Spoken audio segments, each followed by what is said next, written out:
So guys ये second day Udaipur में ही हमारा दूसरा होटल। वो होटल हमने छोड़ दिया। Just have a look. Wow.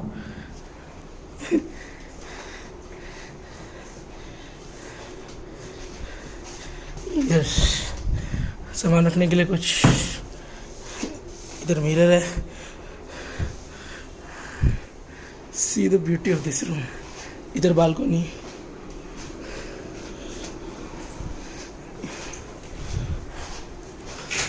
Toilet.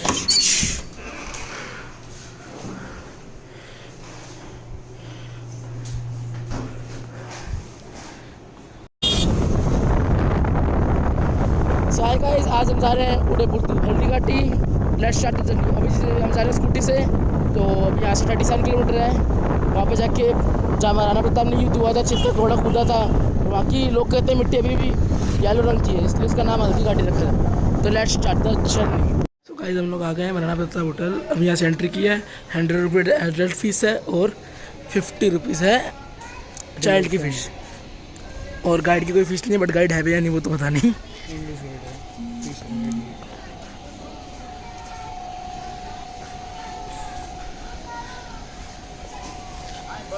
See this guys, संग्रहालय चेतक।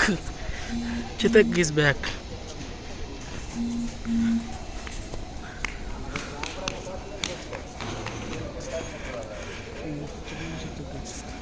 एजेंट ले लिया। इधर ये है गाइड। अभी शायद वेटिंग कर रहे हैं।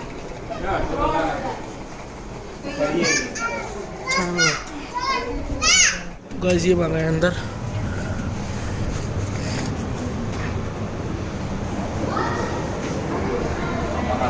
ये उनकी तलवारें और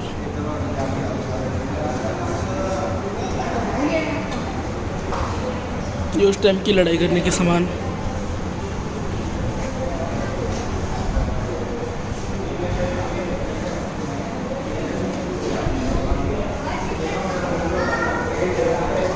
ये उनकी जैकेटों के ऊपर डला करता था।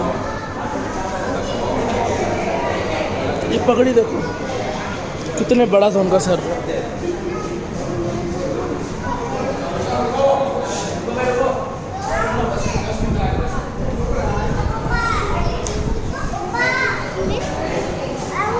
जारी कपड़ा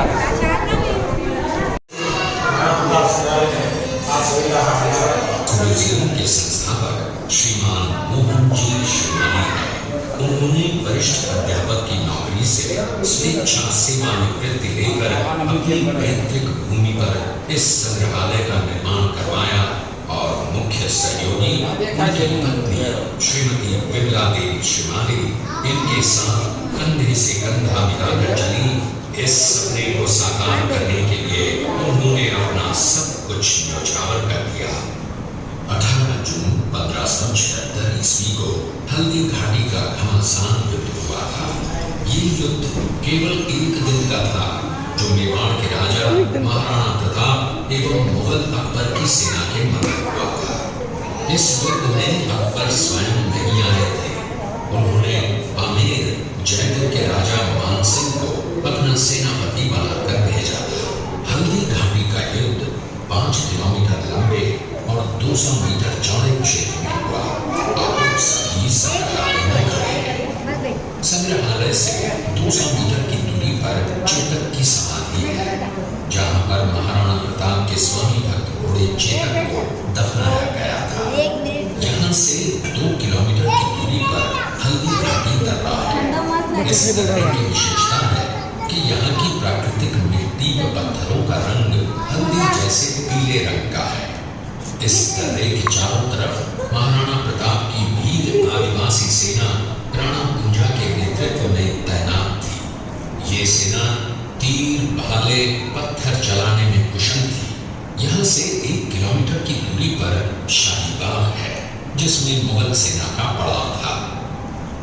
मुगल सेना 18 जून 1576 ईस्वी को प्रातः सूर्योदय के साथ मेवाड़ की राजधानी गोविंदा की तरफ आगे बढ़ने लगी। तो उन पर महाराणा प्रताप की सेनाओं ने आक्रमण किया और उनसे गोरिल्ला पद्धति से युद्ध किया। ये आक्रमण इतना तेज था कि जिससे मुगल सेना में भगदड़ मच गई। महाराणा प्रताप की सेनाओं ने मुगल सेना को यहाँ से 3 किलोमीटर दूर पीछे समतल क्षेत्र में, जहाँ अभी खमनोर गांव है, वहां तक खदेड़ दिया। इसी खमनोर गांव के पास बनास नदी के पास समतल मैदान में 7 घंटे का भयानक युद्ध हुआ। इस युद्ध में दोनों पक्षों से कुल 18,000 सैनिक मारे गए। जब ये युद्ध समाप्त हुआ तो वहां पर मानसूनी बरसात हुई और वहां पर कटी हुई लाशें और खून ने पानी में मिलकर एक तलाई का रूप ले लिया। इतिहासकार ने इस तलाई को रक्त तलाई का नाम दिया। इस युद्ध में ग्वालियर का एक पूरा राज परिवार, जिसमें राजा रामशाह कंवर और उनके दोनों पुत्र थे, शहीद हो गया। यहीं पर एक बगीचा बनाया हुआ है और जो इस युद्ध में शहीद हुए थे उनके स्मारक इसी बाग में बने हुए हैं। इस लड़ाई की विस्तृत जानकारी आपको एक फिल्म के द्वारा दी जाएगी।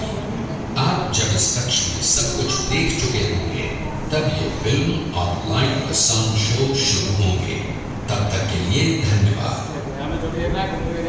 गाइस हम आगे जा रहे हैं, अब हम देखेंगे यहाँ फिल्म।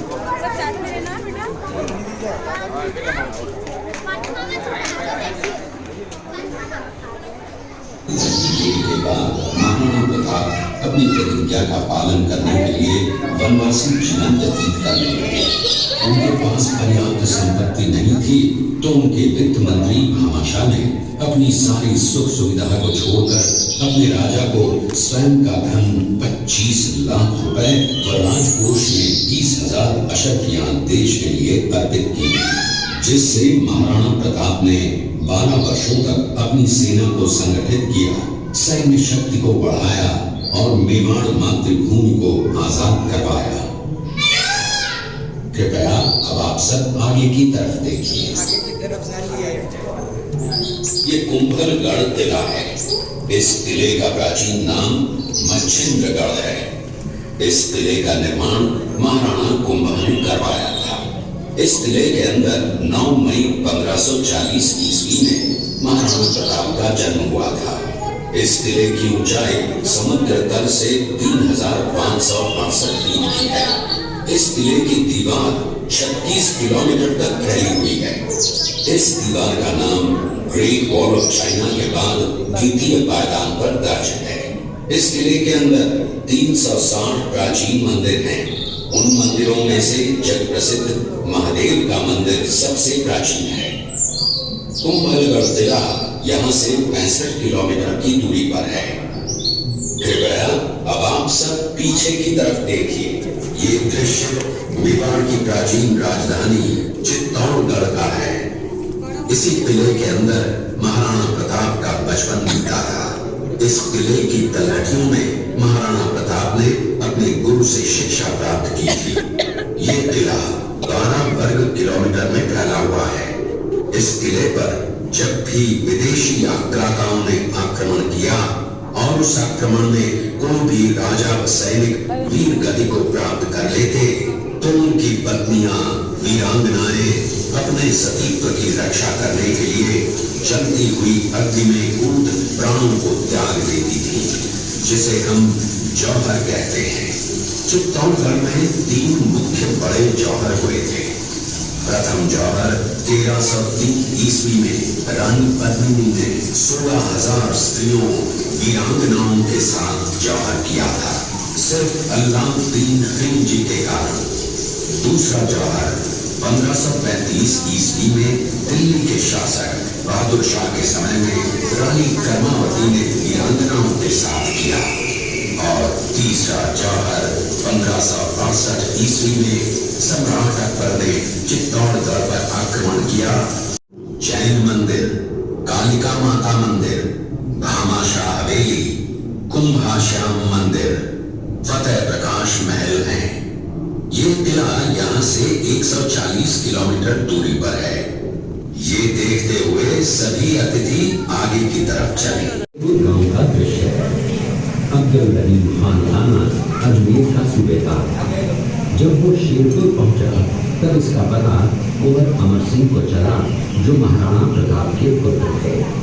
अमर सिंह ने शेरपुर छावनी पर अचानक आक्रमण कर दिया।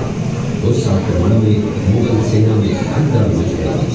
मुगल सेना को अपनी छावनियों को छोड़कर भागना पड़ा। छावनियों के अंदर से लूटा हुआ माल व अब्दुल रहीम खाना, जिसकी बेगम आनी खान को बंदी बनाकर महाराणा प्रताप के सामने पेश किया गया।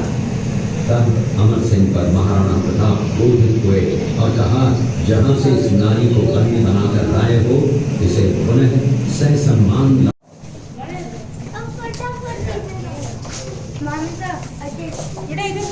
अब लोगों ने चित्तौड़गढ़ का दृश्य देखा। उसी किले के अंदर की ये घटना है। मेवाड़ की एक ऐसी मां थी जिसने अपने पुत्र का बलिदान देकर राजवंश की रक्षा की थी। उस मां का नाम पन्नाधाय था। पन्नाधाय जाति से गुर्जर थी। वो एक राजकुमार की धाई मां थी। दूसरी तरफ हाथ में तलवार लिए खड़ा ये बनवीर सिंह एक दासी पुत्र है।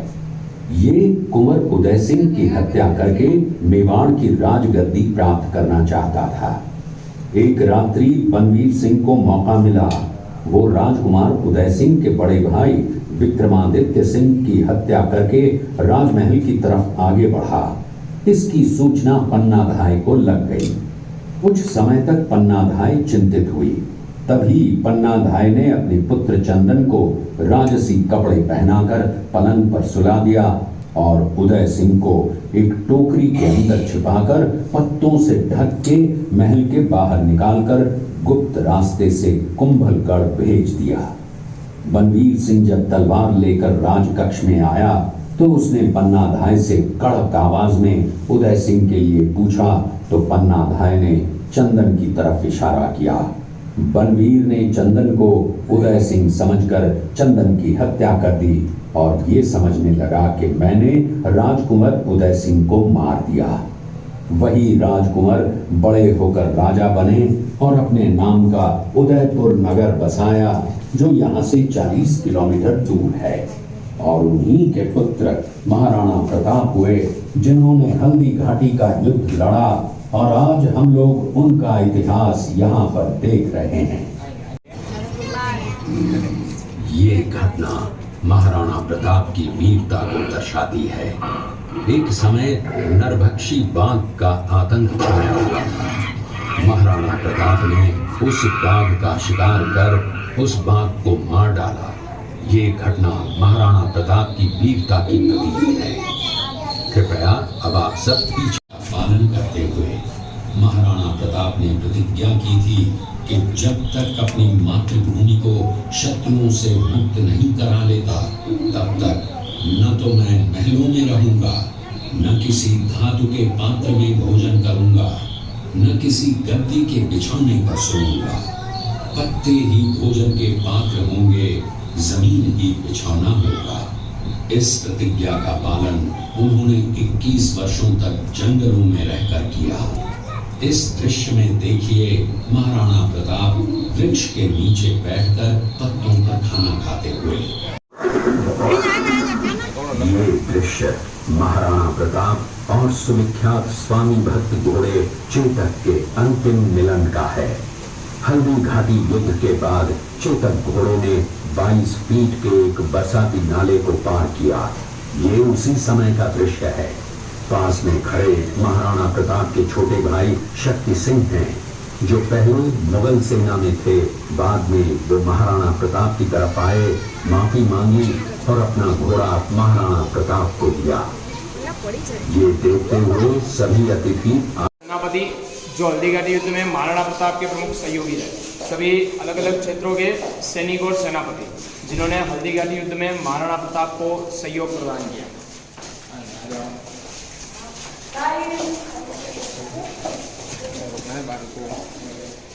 साल में एक बार देसी गुलाब की खेती होती है, साल में एक ही बार फुलाता है। उन्हीं गुलाब के फूलों से यहाँ पर गुलाब जल, गुलकंद, शरबत तैयार करते हैं। गुलाब के फूलों को पानी के साथ में उबाला जाता है। जो स्टीम बनता है वो गुलाब जल है। आंखों में डालने, मिठाई, मेकअप, पूजा में गुलाब जल काम में लेते हैं। गुलकंद बनाया जाता है, गुलाब का शरबत तैयार करते हैं। फेमस है हल्दी घाटी क्षेत्र का गुलाब जल, गुलकंद, शरबत। यहीं का बनाया हुआ नेचुरल प्रोडक्ट है। म्यूजियम का शॉप है, सैंपल टेस्ट फ्री है, सैंपल बताएंगे आपको। देखो आगे चल जाओ। सो गाइस कैसा लगा बताना यार, मेरे को तो बड़ा एंटिक लगा यार, बहुत अच्छा था। ये पहले का पानी निकालने का सिस्टम, ऊपर बैल घूमता था जिससे ये पूरा घूमता था, ऊपर बैल है, बैल घूमता था इससे ये पूरा घूमता था और अंदर यहाँ पानी होता था, तो पानी ऊपर की तरफ चला जाता था ऐसे।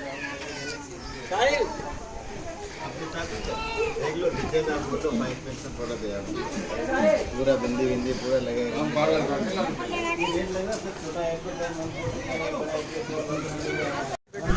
गाइस ये देखो यहाँ पे पुराने ज़माने से जूस निकाल रहे हैं, गाय को घुमा के गन्ने का जूस निकल रहा है। इस गाय के सिंग देखो कितने बड़े हैं। सिंग देखो उस गाय के कितने बड़े हैं, इसके मुंह से बड़े इसके सिंग हैं।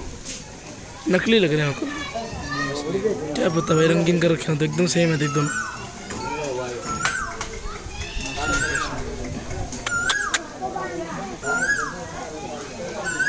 बेचारी गाय के साथ कितना अत्याचार। गाइस ये आ गई हल्दी घाटी, बस इतनी बची हल्दी घाटी अब। और ये उसकी पीली मिट्टी, ये लोग वो भी आ रहे हैं इधर, फोटो खिंचा रहे हैं। ये रही पीली मिट्टी, हमने सैंपल ले लिया है। 120 feet road. हाँ शिव जी का सबसे बड़ी मूर्ति है इस तरफ में, और अभी विश्वनाथ जी का मंदिर है, अभी हम आ जाएंगे। In 200 meters, at the roundabout, take the third exit and stay on ये 120 feet दुनिया की road. सबसे बड़ी शिव जी की मूर्ति, इसका काम चल रहा है। जैसे आप देख रहे हैं गाइस हम आ गए श्रीनाथ मंदिर, यहाँ छत्ते जमा करा रहे हैं, उसके बाद जाएंगे अंदर।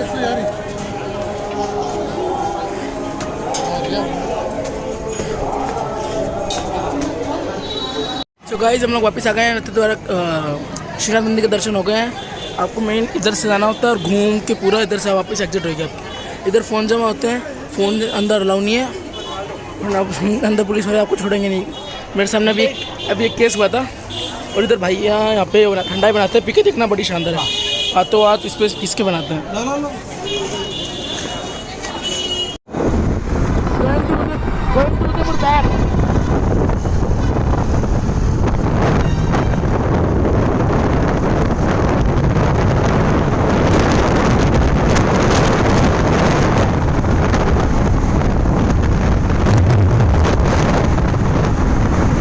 सो गाइस उदयपुर की लास्ट जगह है जगदीश मंदिर, जहाँ लोग सबसे पहले आते हैं, सबसे लास्ट में आते हैं।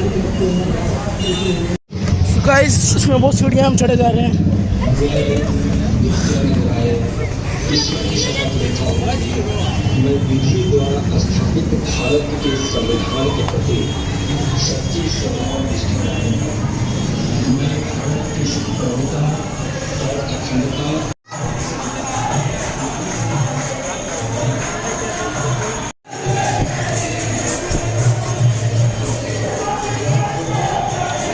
चमगादड़ नहीं